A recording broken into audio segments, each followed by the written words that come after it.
forget about food. Just do not worry about food because there's none to have, and quit wishing you had some. Let's just survive. I need to survive. And I realized soon it was my emotions and my mind that needed to survive, not my body. Right, right. This is what I'm hearing, is it was your mindset. You made up your mind that you were not going to sit there and feel sorry for you, because what good would that do? You made up your mind. There was no use being fearful. And so it was up in your mind, which controlled your emotions. Yeah. Yeah. And I remembered even a verse in the Bible that said to renew your mind, like to God. Renew. And to me, what does that mean? It started to mean to me, renew your faith each day. Don't be afraid, Rita.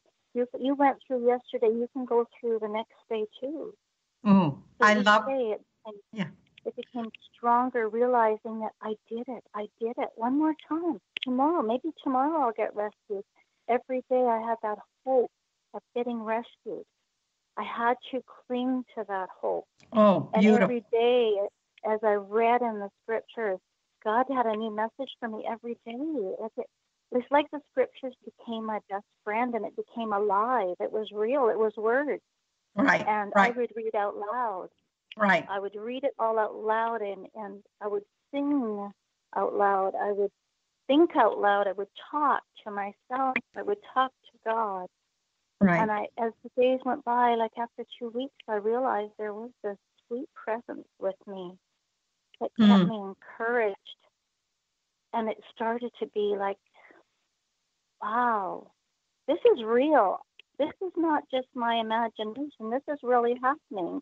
Right. And I started to feel quite relaxed at night. I would have very deep sleeps and very, and I know I was losing my body strength. Yes, I was, but I didn't really notice. Right. I didn't notice, and I didn't have hunger pains. I was drinking water, muddy water, and that wasn't so pleasant, but it was water. And I did have my fish oil I brought with me because I was on this where I take fish oil every morning and every night. So I had that with me for my trip. And that was a real physical lifesaver because there must have been some nourishment in that. And as the doctor told me, he said there was nourishment in that dirty water. It was minerals. Yeah, yeah. And the fish oil combined, it kept your stomach alive. Wow. Even though it was shrunk to tiny. If I wouldn't have had the fish oil, he believes I might have not had a stomach by then. I would have had trouble. Right. But that was a lifesaver. Right. But anyways, besides that, it was always the battle of facing the next day. And of course, people say, why didn't you walk out? Well, I was freezing every night. It was so cold. I barely could keep warm enough with many layers on. And there were wild animals out there, big ones. I saw them, and I saw the tracks right by my van. And it happened during the night, And I thought, I won't survive. Right. And this is Rita. I would think too, I would be thinking, well, if Albert didn't make it, or, possibly he didn't make it, how can I make it? Yes. Yeah. So I got it. The van had become a safe place for you, and it housed you away from the animals. And each day you were having hope that you would be rescued. And you said another thing that I loved, that scripture about renewing your mind. So renewing means renewing it every day. So every day it was like it was a new day. So you could renew it for that day. You wouldn't take the worries from yesterday, but today was a new day and I need to survive for this day. So I totally get why you didn't walk out. So were there days where you just, you must have been thinking about your boys and your family. You were there during Easter. What were some of those hard times when you were thinking of family and, oh my gosh, what are they thinking? What happened to Mom? That's what we're wondering. We're wondering if you've gone over a cliff or whatever. So what were those days like, and how did you control those thoughts to not let them get away from you? Well, the first real downer was it was almost Easter. Before that, it was just survival and getting into that survival mode and feeling confident each day. This is what I have to do today, and this is what I have to do at noon, and this is what I have to do before bed. And believe it or not, it was like my chores, and it was mainly to keep encouraged and comfortable as possible. But then I realized Easter, I was keeping track of the days through in the diary I was writing, and I could just smell the turkey. I could smell it. The memory was so strong, and I just sobbed and cried, like, wow, I'm not going to be home for Easter. What are the kids thinking? What are they thinking? What are they going through? Right. And my poor grandkids must be bawling their eyes out, because I was. I couldn't imagine what they were going through. So I had to really have after my good cry, and I had to really say, okay, I still want to go home. I want to go home. I can't die.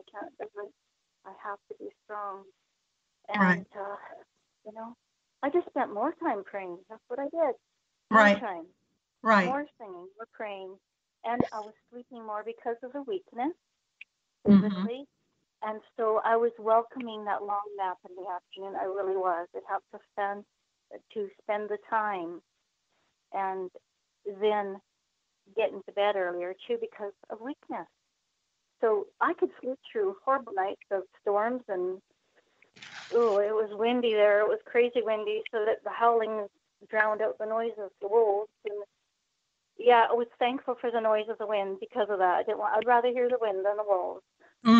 Yeah. And so I knew there was wolves out there. And was confirmed when I was rescued. The people told me it was wolf country, but I didn't actually get near one. So that was my focus. Okay, past this much time, I'm still alive. And then I started praying intensely for my family, because I didn't know what to pray about for myself anymore. Just keeping the hope of, okay, maybe tomorrow someone will come by. Maybe tomorrow. But I started concentrating on prayers for my kids.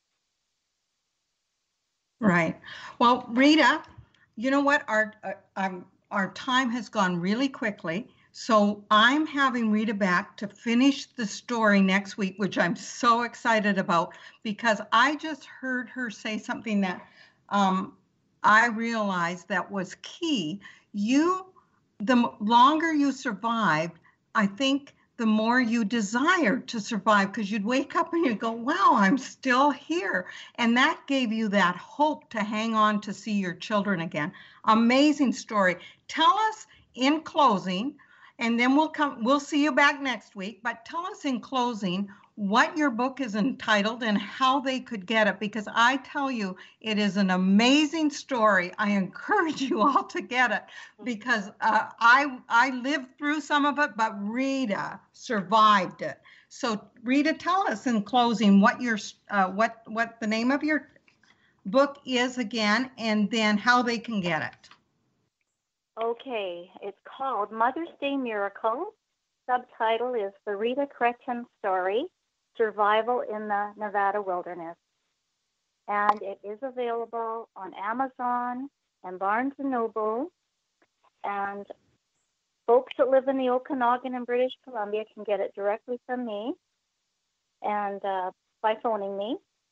And then I also have a website, the ritachrétienstory.ca, with an email connected to that website, which is ritachrétienstory@gmail.com.